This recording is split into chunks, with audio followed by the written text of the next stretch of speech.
Gradually, the psychedelic scene spread across the Atlantic. Soon, strange noises could be heard, emanating from an old church hall in London.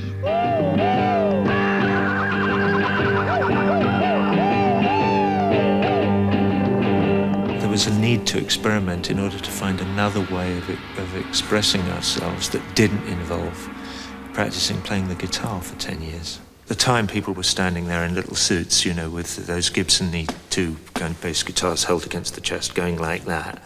And although it wasn't very complicated stuff, it wasn't something I was interested in. I found that if you turned the thing up loud and used a plectrum, you know, and I had a Rickenbacker which I bought with a grant. In fact, my entire term's grant one term. And if you banged it hard, and it made strange noises when I found that if you pushed the strings against the pickups, it made funny clicking noises.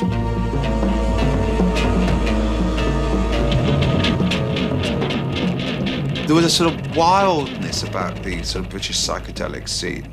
That was a sort of a freedom of expression which you didn't come across in America. And we thought that was all part of the psychedelic experience.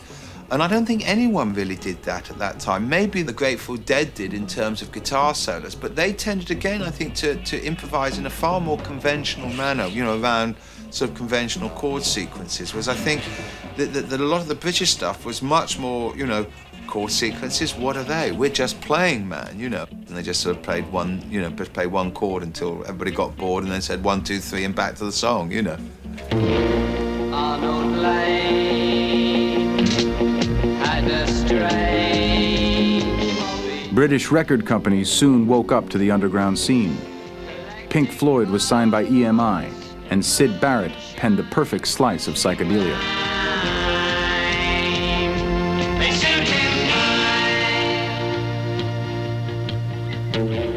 On the wall hung a tall mirror. Arnold Lane and C.M. Lee Play were both sort of minor hits.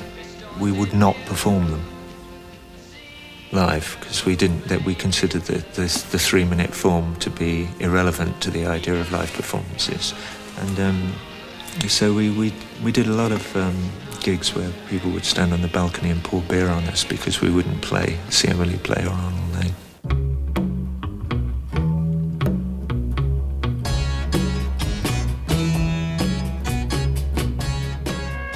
In April 1967, 10,000 people crammed into the Alexandra Palace for a night of psychedelic abandon, a 14-hour Technicolor dream.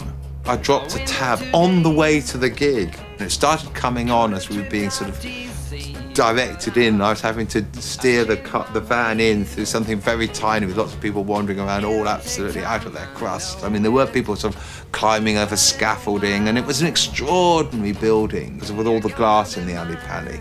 You know, as the light came up, because it was in the summer, it was light, it was wonderful, you know, so it really was a psychedelic experience. The whole world was there, you know, and every band was playing, and it was a sort of magical occasion, you know, but any more precise recollections, I'm afraid, have been wiped out. In June, the Beatles emerged from Abbey Road Studios with their new album, Sgt. Pepper's Lonely Hearts Club Band. 2 months later, they appeared on the world's first satellite broadcast with an anthem to the summer of love. Sprouting flowers and guitars, thousands of young hopefuls flocked to Haight-Ashbury, looking for peace, love, and LSD. No one you can save that can't be saved. Nothing you can do, but you can learn how to be you in time.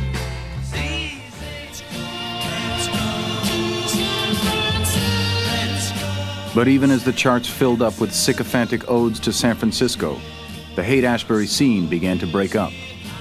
The psychedelic shop closed down, and many of the original hippies moved out. The police were no longer turning a blind eye, and both the Grateful Dead and Ken Kesey found themselves in court on drug charges. And when Pink Floyd played San Francisco in October 1967, there were signs that their lead singer had taken too much LSD. Got a flip-top pack of cigarettes in a pocket, feeling good at the top, shopping at shops, she's walking in the sun. By the time we went to America, Sid had gone, by and large. We did the Pat Boone show. And we were taping the show, and we would do the run through, and Sid would stand there with his Telecaster with the silver bits all over it and mime happily. And then they'd go, "Okay, guys, we're going to do it now.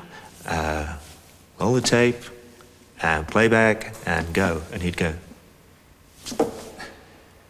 and stand there and not move a muscle. And then, cut, no, we're going to do it now. He knew, of course, perfectly well what was going on. He was just being crazy. And they did 4 or 5 takes like that. Eventually, I mimed it.